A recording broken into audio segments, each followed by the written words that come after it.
On today's episode of Warehouse Safety Tips, we're going to be going over week 2 of implementing safety. So stay tuned.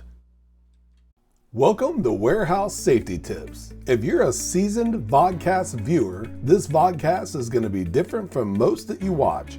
It's based around exactly what the name implies, Warehouse Safety Tips. And since the people in this industry are busy, we know that time is money, so each episode will be as short and to the point as possible. And now, with all that out of the way, let's get to the vodcast.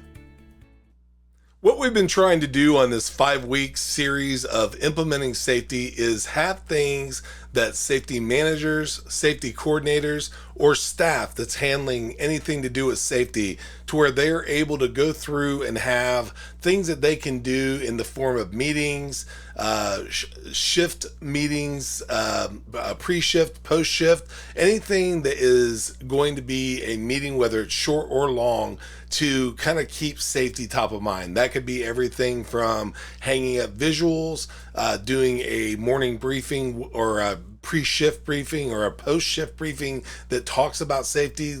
For instance, listening to a podcast such as this, where we do a very high-level version of something that someone could listen to very quick, or just keeping safety top of mind in any way, shape, or form. So for week 2, what we're going to be talking about is going to be themes. And that's going to be things that you can do on a regular basis, again, to keep safety top of mind. So the very first thing we're going to talk about is a daily focus. So as an example, you might want to go through and have, say, a lifting techniques Tuesday or a fire safety Friday or something of that nature, to where you implement safety into a day and you just cover that all day long in different ways. It might be something that could be a little tedious at first, creating all the collateral that goes along with it. But if you keep it back in an area where the safety coordinator or safety manager keeps that sort of thing, you could use it over and over again because the information is generally pretty evergreen.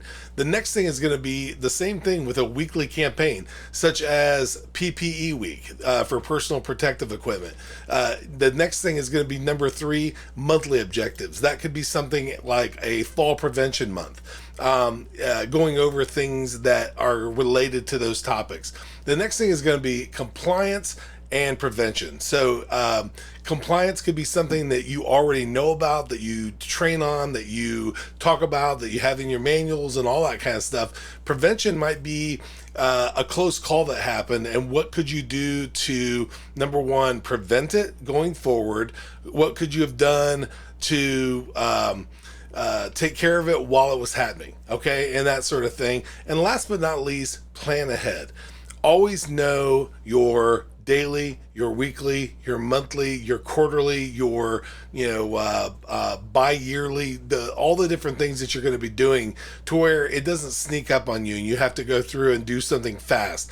Make sure that you know, much like what we do with our warehouse safety tips, we know that we're going to be doing possibly 1 week, it might be 3 weeks, it could be 4 weeks, in this case 5 weeks of talking about implementing safety. So make sure that you plan ahead. If you do that and you implement that 5S methodology, where you're in a constant and never-ending improvement mindset, which is CANI, make sure that you do that and you're always looking for things that you can talk about with safety, or things that you can kind of glean from that you can implement safety into, so that people have something real world that they can talk about and understand why you're telling them to do what you're telling them to do. So hopefully that is going to give you a great launch post, launching pad to go and talk about safety in the form of themes.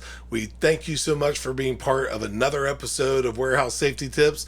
Make sure that you go out there, be safe, have a great day, and here is a word from one of our sponsors. It's scientifically unexplainable. It's virtually indestructible. And it's taking over the entire planet. But in a really good way. It's Mighty Line Floor Tape, the most durable floor tape in the world. 7 times thicker than average floor tape. Beveled to endure pounding warehouse traffic. And backed with a super strong peel and stick adhesive, so you'll never have to worry about painting shop floors again. Mighty Line Floor Tape, the only durable stripe.